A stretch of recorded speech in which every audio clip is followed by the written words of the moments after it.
Felcha. Welcome to the Village Oak Tree for December 13th, 2023. My name's Terrence O'Donnell, and I'm back to your village with more news from the outside world. Come sit with me under the Village Oak Tree as I regale you with bits of important news from around the world and an editorial about something special. The show is free to subscribe to on all major podcast apps, including Substack and YouTube. I have a donation tab on the Village Oak Tree webpage at rss.com and my website at www.crandabeja.com. For anyone that feels generous enough to support my work, I appreciate it very much. Think of it like passing the hat at the end of my visit to your village. So if you like what I had to say here, please share this podcast with anyone you know as much as possible before it gets too late. My motive is not for money, but to make a difference in the world, and I can't do it without all your help.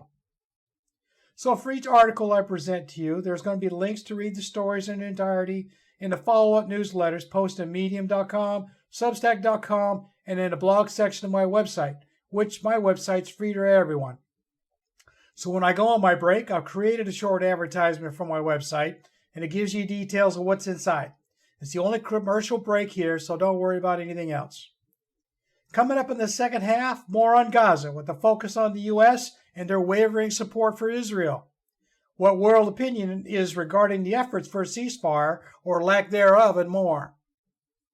So, let me get to the first set of stories. I've got a bunch of stories from around the world here for you, a little bit about everything. My first story was come out a few days ago. Soaring pollution in Pakistan's Lahore fills wards with sick children, by Charlotte Greenfield and Mubashir Bukhari. This came out of Reuters.com. So it's a good example of what's coming for a large part of the populated world. China had its issues not that long ago, and India in this story from Lahore now. Air quality is only going to continue to get worse and kill off the most vulnerable, the children and the senior citizens. OPEC rallies members against fossil fuels phase out at COP28.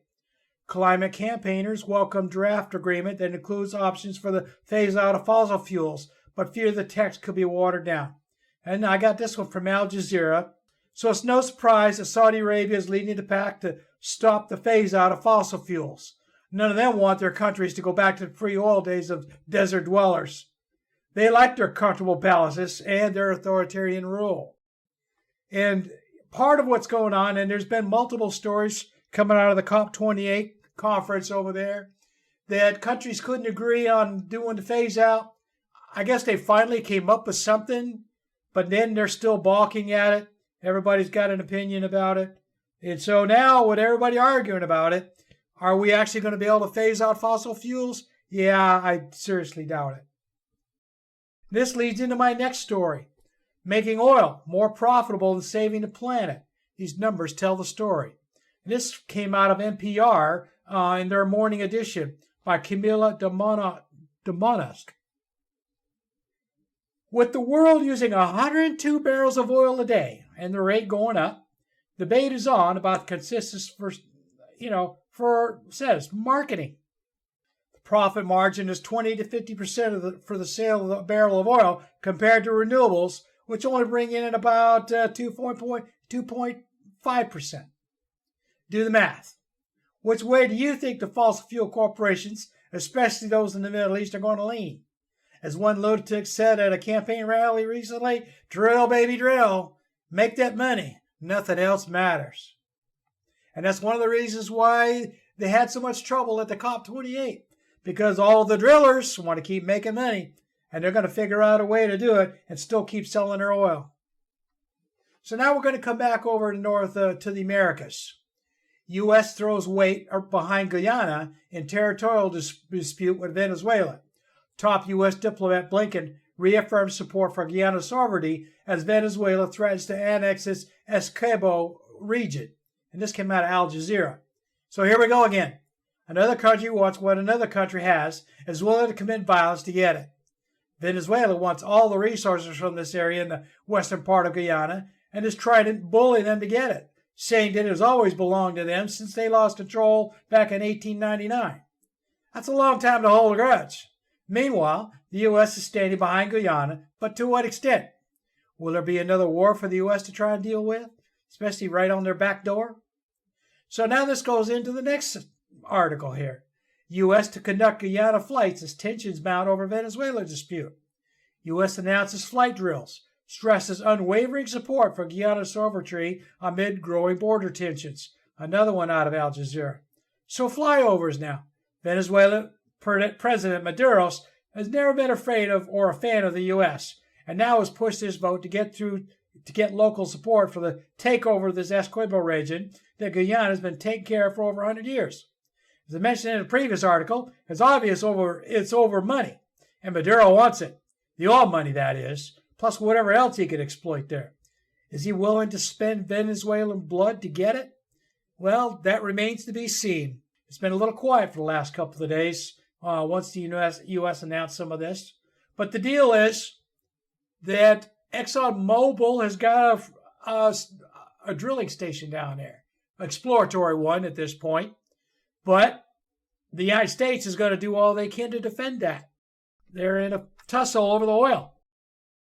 Maduro wants it. The United States wants to defend it. Of course, the United States obviously is going to get a cut of that. Whatever they give Guyana, the United States is going to get a huge bunch of it, especially ExxonMobil. So it's all about profits. So let's go back to the United States. Exclusive. Biden administration presses Congress to approve tank shells for Israel's war in Gaza. Sources by Humaira Pamuk. And this came out of Reuters. So how contradictory can the U.S. be? They're doing everything they can to supply Israel with weapons of all kinds, blocking a ceasefire resolution in the UN. And yet, next story, U.S. skips congressional review to approve emergency sale of tank shells to Israel by the same reporter, Humaira Pamuk and Mike Stone. Again, out of Reuters. Biden and company are doing it, with or without congressional approval. If you think the IDF is just going to stockpile all that American munitions for future defense, you must really be a stupid human. The White House is up to something, and it certainly isn't going to benefit anyone but the Israelis and the White House. The public may never know the secret deals, or if some intrepid reporter should find out someday, it'll be too late anyway. And these are the people we are entrusting to run our government. But then you go look at this a couple of days later. Biden says Netanyahu must change Israel, losing global support, by Trevor Honeycutt and Steve Holland. Another one out of Reuters. Biden is going to show his true colors rather than his hawkish age now. He never really liked Bibi. It is starting to come out a little bit now. Makes you wonder what happens next. Israel is adamantly opposed to a two-state solution. So will the Israeli government buck the U.S. over this? It remains to be seen. As I mentioned previously, the United States stopped a vote, basically by vetoing. UN General Assembly votes overwhelmingly in favor of Gaza ceasefire. The U.S. and Israel were among the few votes against the non-binding resolution calling for an end to the fighting. This came out of Al Jazeera. Although non-binding, 153 countries voted for a ceasefire, with 23 abstaining and 10 voting no, the U.S. being one of them, obviously. The UN states that this is just to show that public opinion around the world favors a ceasefire and that the U.S. is increasingly becoming isolated from the rest of the world. Some would say they may like it that way. And with the Republicans doing what they're doing, it's becoming more and more likely. So now we're going to go over here to the UK. UK's David Cameron scolds Scottish leader Humza Yousaf over Erdogan meeting. Cameron says a meeting between Scotland's Humza Yousaf and Turkish leader on the sidelines of COP28 breached protocol because a UK official was not present. And this came out of Al Jazeera. If there was ever a spark to push for Scottish independence, David Cameron could be it. Publicly chastising the Scottish Prime Minister over a side conversation at COP28 without a UK rep in attendance is like rebuking an errant child in elementary school. Threatening the Scottish government with certain UK cooperations and offices should only make things worse. I don't see the Scots tucking tail and ducking under a table like a whipped puppy over this either, but I could be wrong. If it were me, I would be seriously insulted and stand up to Cameron like the bully he is. So now the question of the day is Scotland actually going to stick up for themselves and tell David Cameron where to stick it? Now we're going to come back to the United States. U.S. sanctions dozens of people worldwide over human rights abuses, by Daphne Saledigas and Michael Martina. This came out of Reuters. It's okay for the U.S. to sanction people over human rights issues as long as no one touches Israel. The credibility of the United States is coming under fire as no one, especially countries in the Middle East, truly knows where the U.S. stands with them. Defending the atrocities being committed by Israel and supplying them with bigger and better weapons to kill more Palestinians with will definitely endear them to world leaders outside of Europe. And even the Europeans are kind of looking at us, at the Americans, sideways here. But as you know, just to kind of give you an idea, the United States sold Israel a bunch of bunker busters, and now they sold them all those tank shells. And at the same time, on the other side of the cheek, they're now starting to tell Israel, well, we think you've gone too far. You got to quit killing all them people over there and all that kind of stuff. It's like, okay, nobody really knows where the Americans stand right now. They don't know. So now I got a story out of Canada. And it's more of a social justice story here from Western Canada. RCMP under investigation after Indigenous woman's body found within a kilometer of where she went missing. Body found almost a month after disappearance. And the IIO to determine if RCMP in action contributed to death. This was from Andrew Kujata in CBC News. So another dead First Nations young lady near the Highway of Tears in British Columbia. The investigators want to find out just how much effort the local RCMP actually put into finding her. The local office say they took out all the stops, but did they really? With their past reputation regarding First Nations women up there, it's anyone's guess until the IO gets done with their investigation. And the big thing is, it's just another sad story coming out of BC about this particular highway where so many First Nations women up there have been killed by people raping them and killing them and you name it.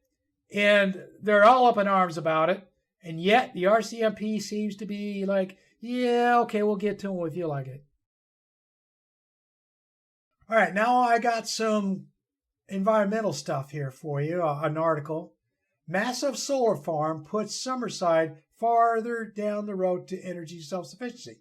We believe in the green movement. We believe in decarbonizing our community, by Laura Meter at CBC News. New system will provide up to 25% of the power needed for the residents of Prince Edward Island. This is a good thing for them. More and more communities across the world are starting to jump on this bandwagon. A lot of individual homeowners are also taking advantage of tax credits to make themselves self-sufficient in this warming world, me being one of them. All right, now we're going to go over to Russia. Russia's Putin tells soldiers, I will run for president again in 2024, by Guy Falconbridge and Andrew Osborne in Reuters. This shouldn't come as any surprise. It'll be no surprise when he wins again with no opposition to speak of.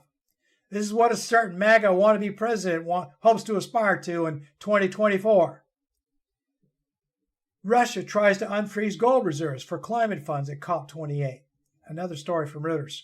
This is not likely to happen as Russia can't be trusted, but it sounds good up front. As the article says, Russia is just looking for another angle to get their hands on that gold and use it for the Ukraine war. COP28 would not likely see any of it, and the West knows this. Australia plans to have migrant intake, tighten student visa rules by Renzo Jose. And it's come out of Reuters. Australia is cutting back real hard on low-skilled immigrants and upgrading the English skill levels for international students in a bid to curb excess migrations beyond what the country can handle, citing homelessness as the biggest issue.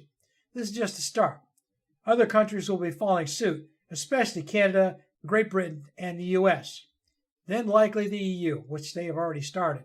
The big thing about all of this is everybody's all up in arms about migration all over the world. It's happening everywhere. People are moving because of climate and wars, social injustice, you name it, all kinds of stuff, but they're all going. Problem is the countries they're going to don't have the facilities to take care of them. Number one thing being housing. And, I've got an article next that talks a little bit about that in that country, but Australia's having a big problem down there. And the number one thing that's going on in almost every one of these so-called rich countries is these real estate developers and corporations have come in and bought up all of this available real estate here in the United States, Australia, the UK, and they're jacking the rents up so high that people can't afford them. So they're becoming homeless. They're becoming angry. It is becoming a problem. So what does Australia do? Well, they just cut back on immigration. Well, okay then. That doesn't solve the problem for all the people that are in there right now. So leads into my next article. Is immigration to Ireland out of control? Meaning the land of 100,000 welcomes are worried. While the UK has grappled with contentious migration legislation, immigration has barely featured in public discourse across the Irish Sea. Now that could be about to change, Stephen Murphy writes. And this is Stephen Murphy, Ireland correspondent for Sky News. Immigration to Ireland is now coming under intense scrutiny after the attack and riots in Dublin, and the longtime Islamic residents are starting to become a little concerned. The word on the streets and in the pubs isn't good. It all has to do with social economics. Ireland, like a lot of countries right now, is experiencing a severe housing shortage because of unscrupulous investors that have come in across the island, bought up all the available real estate, jacked the rents up so high nobody can afford them. This makes the not-so-educated blaming it all on the immigrants who don't look like them, worship like them, talk like them. So how does all this sound very familiar? Well, think about it. It's been going on in the United States now for a long time. And now Australia's going through it. And, Great Britain's going through it. So it's becoming an issue. You know what? At this point, with all the stuff I've been reading this last week, I blame it on all these corporations going in, buying up all this real estate. They never should have been allowed to do that. And that's everywhere in the world. They should not be allowed to do that. A crisis at the Mexico border felt in Ukraine by Sarah Smith, a North American editor in Tacoma, California, for BBC News. With over 2 million immigrants from around the world trying to get across the U.S. southern border in 2023, the migrant camps are full and the people are left to fend for themselves, with only 2 porta potties for all over here in this camp at Tacoma. No food or water or shelter. The landowners are furious at the immigrants and the government for not being able to stop them. Now, the GOP has made it a condition for supporting Ukraine. No border lockdown, no money. So now, and there was an article about this, Zelensky from Ukraine basically had to go back to Ukraine with his tail between his legs because the Americans wouldn't give him any money. Biden is trying to fix that, but I tell you, it's going to be a tough deal. Now I've got another immigration article here. 5 takeaways from ProPublica's investigation of Coast Guard detentions at sea by Seth Freed-Wessler. This came out of ProPublica.org. So, the other story I told you about the southern border. Now we have our other southern border, the sea. Haitian migrant children not being allowed anywhere near shore and returned home, emaciated and thirsty by the U.S. Coast Guard. More cruel policies from the government that increasingly wants to shut down all immigration unless you're rich with a college degree. Then the story goes on to talk about how these children are being trafficked up through from the Haitian version of Mexican coyotes. And once they get put on these boats, the Coast Guard's picking them up, but the Coast Guard's not letting them anywhere near a beach. They keep them on the Coast Guard boats and turn them right around within 3 or 4 days and take them right back to where they came from. The only problem is they don't have the facilities. So they give them a little bit of ugly rice and beans and some bottled water to get them through and then drop them off at the facility down there at Port-au-Prince. It's really bad. Now, this article here, because it's a little bit worrisome, little bit. U.S. offers Argentina Milei support on IMF lithium, White House advisor says, by Adam Jordan. This came out of Reuters. Of course they are. The U.S. is after every bit of lithium it can get its hands on right now. And I'm sure they will find a way to steal it from Argentina somehow. So that's the big thing. As I've said in previous articles, the world right now, China and the United States especially, are fighting with each other over lithium mining. They're trying to get their hands on every bit of it right now to handle, to put in all these batteries that they're making. And the United States obviously wants to be top dog. So yeah, you betcha they're going to go down there, and Argentina's new president, and they're going to offer him the world, and they're going to steal a rug off from underneath them as soon as they can. Now I've got another kind of, it's not really a social justice, but a little bit. Folk music stars joined protests over plans to axe Gaelic at Aberdeen University. Staggering act of cultural vandalism is part of proposals to cut degree courses in modern languages, from TheGuardian.com and UK News, by Severin Carroll, Scotland editor for The Guardian. Protests abound as one of Scotland's oldest universities plans to axe a bunch of language courses because of budget cuts due to serious loss of enrollments, something that is happening to colleges and universities all over the world now. The protesters bemoan the loss of Gaelic studies due to its importance to native Gaelic speakers from the northeast region of Scotland, something the Irish know all too well about. Hopefully they can work something out, as it would be a shame if Scots Gaelic became another one of those lost languages. No justice. 75 years after a British massacre in colonial Malaya. So this is coming out of Southeast Asia.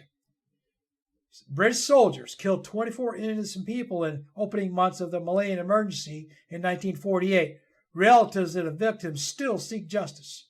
And this one came out of Al Jazeera by Kevin Doyle. So in a story from the past, 1948 to be specific, a Scots Guard unit of the British Army massacred 24 innocent ethnic Chinese in Malaya and were never brought to trial. In his article, it talks about what happened in the background of the war for independence against British rule and the cruelties inflicted on the peoples there, and how the Yanks used the same tactics in Vietnam. Then it goes on to talk about how the people of Ballymurphy, Northern Ireland, finally got justice for their dead, killed for no reason in 1971 by the British. They advised the people of Malaya to not give up, keep fighting for justice, as the British have every reason to keep this stuff buried in the past, much like the Yanks do with their war crimes. My last story came out here. Italy's pro-life groups trying to force women seeking abortions to listen to fetal heartbeat. And this came out of Euronews by Giulia Carbonero. In a page taken out of the U.S. anti-abortion handbook, pro-life groups in Italy are pushing hard for stronger laws against abortions. The new PM is apparently sympathetic, so it may become a thing in Italy soon. But that's the thing. It's starting to get real hot over there about this abortion. Of course, Italy being a very strong Catholic country, it's a big push. Could be interesting. Now I'm going to take my break. I'll be back in a couple of minutes. So listen to my little advert about the website, and I'll be back soon with the second half.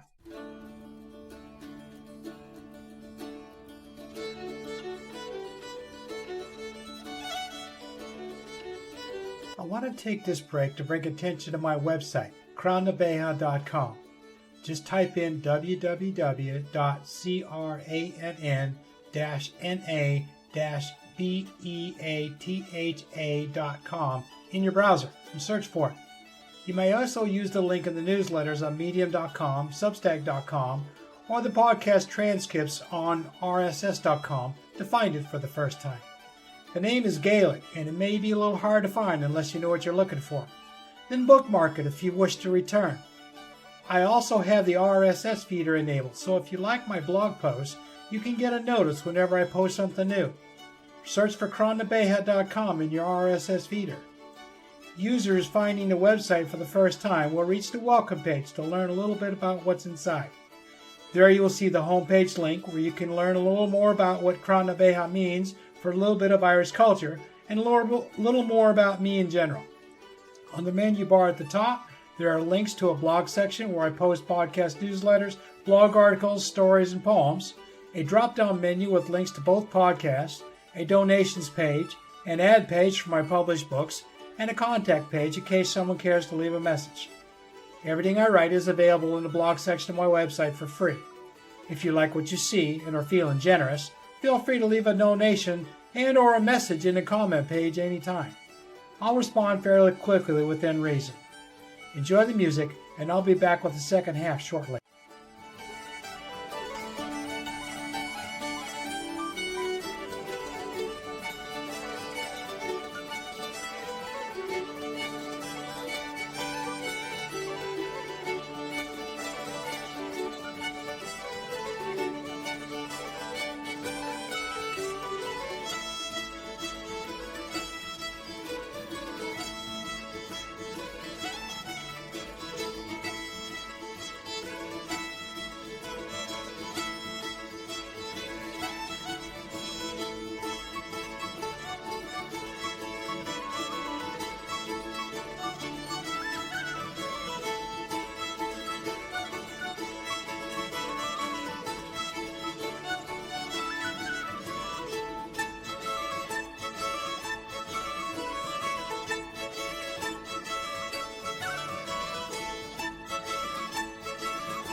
Welcome back to the second half of the Village Oak Tree.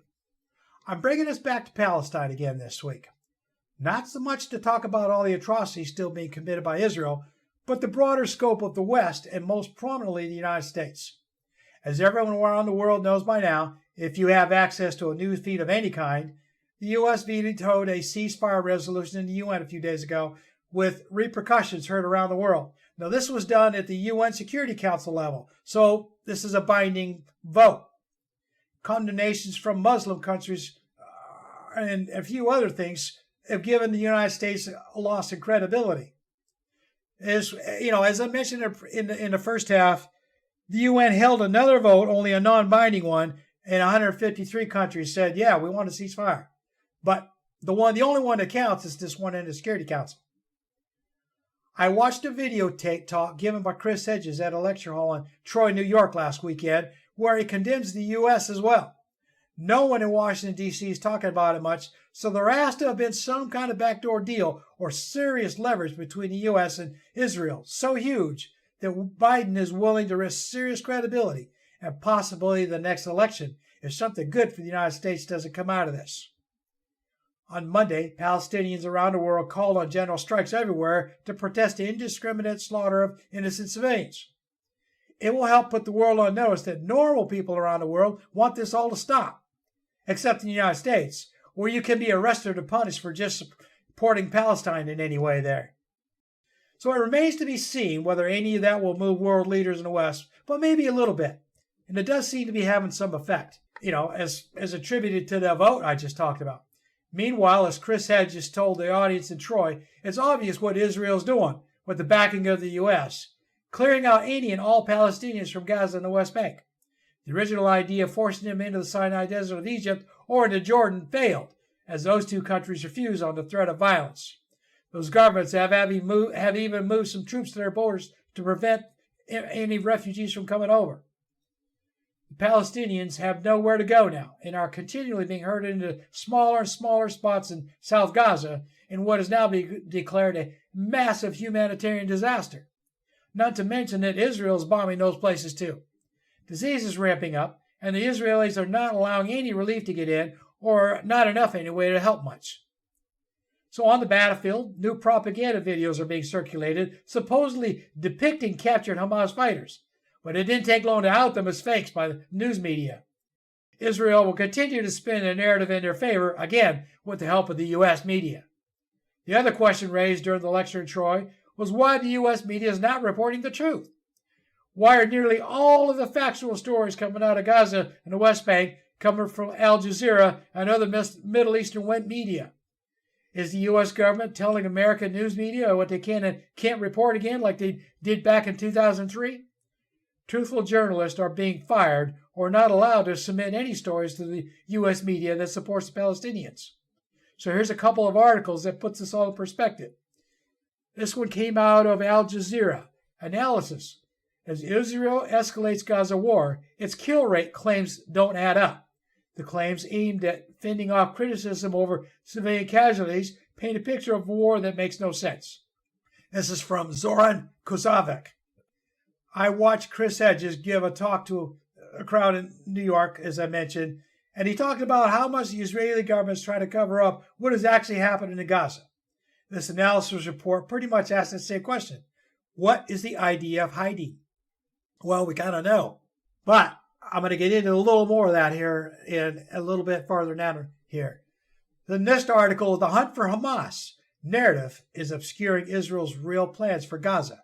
The U.S. press and politicians are trying to fit the attacks on Gaza into a zero dark 30 mold, but it's something much simpler and sinister, by Adam Johnson in TheNation.com. Al Jazeera has lost a lot of journalists to the Israelis, most in the bombings, but some to mechanized infantry, like tanks. It seems to be on purpose. This is supposed to be a war crime to deliberately target journalists who are invested in gear labeled press.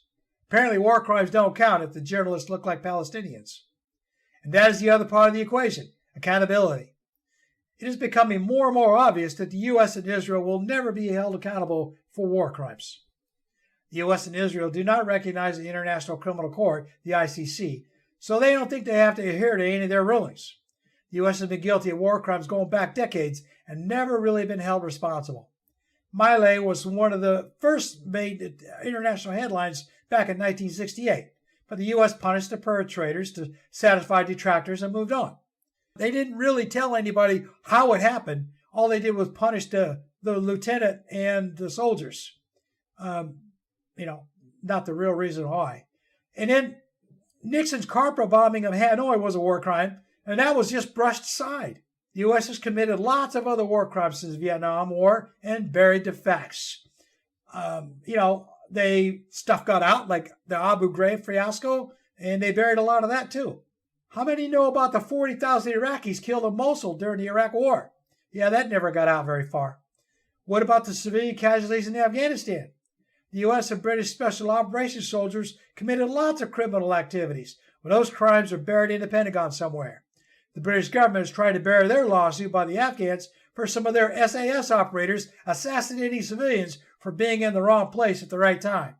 The United States is guilty of so much more, but have never been held accountable by the Western world. Now, why is that? So here's another article from The Nation that gives us more about U.S. policy since Vietnam. Israel is losing this war. Despite the violence it has unleashed on Palestinians, Israel is failing to achieve its political goals, by Tony Karam and Daniel Levy in TheNation.com. The answer is leverage.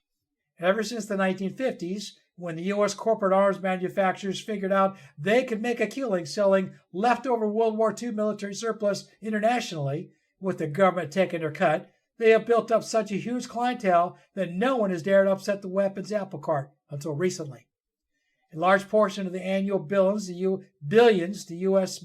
has been given Israel for self-defense, unquote, has gone into their own weapons manufacturing programs, and now they have leverage they can use to give them a get-out-of-jail-free card, just like their big brother, the United States.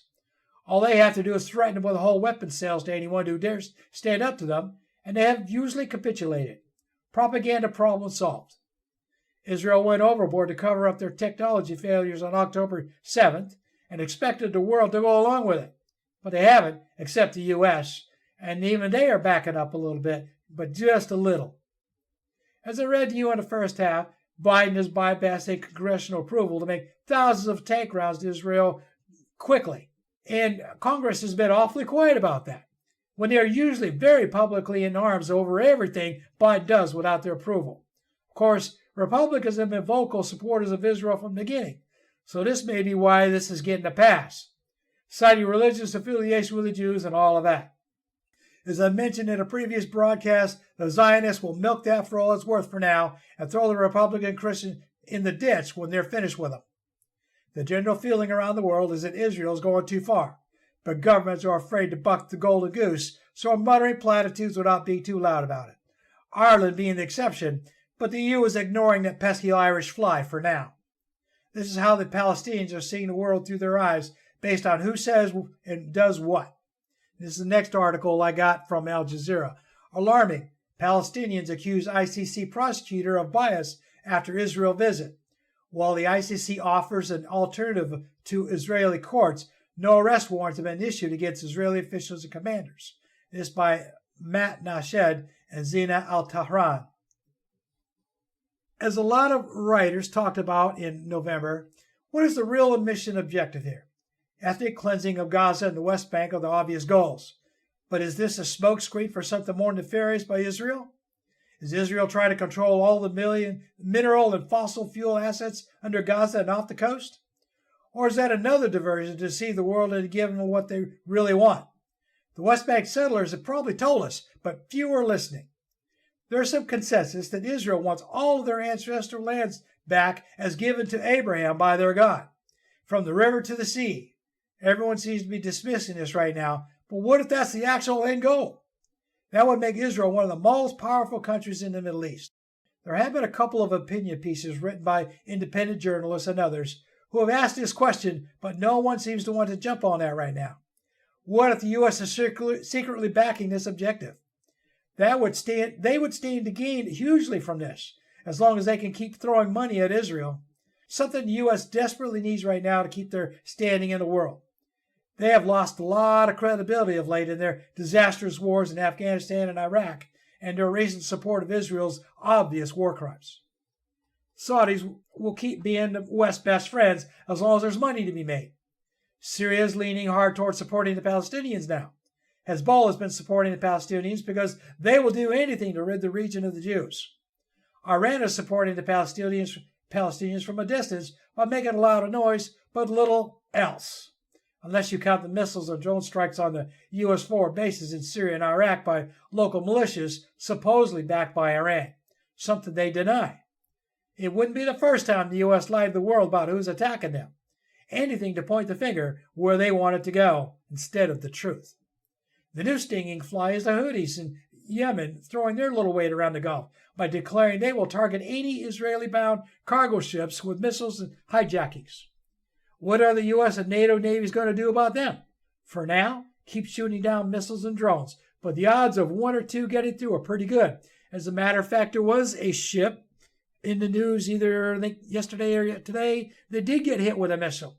Didn't do a lot of damage, but what happens when one does? An environmental disaster from a severely damaged tanker? No one said that the Houthis were very bright, but imagine that. What if they sank an oil tanker out there in the Gulf right there across the straits? Can you imagine the environmental disaster that would be? The point is, more and more nations in the regions are starting to step up and demand a ceasefire. And that's obvious with the vote that they just had. More and more people around the world are protesting for a ceasefire. What will the government supporting Israel do going forward, especially the U.S., who is risking a lot of capital with this support against the will of the common people? What if the EU decides that enough is enough? Would the U.S. acquiesce to follow the EU? It certainly doesn't look like it right now. The United States doesn't do anything for anybody unless there's a big incentive for them. If there's no money to be made or power to be gained, they will close their doors and do whatever they want. They have a long reputation of doing just that. World opinion be damned.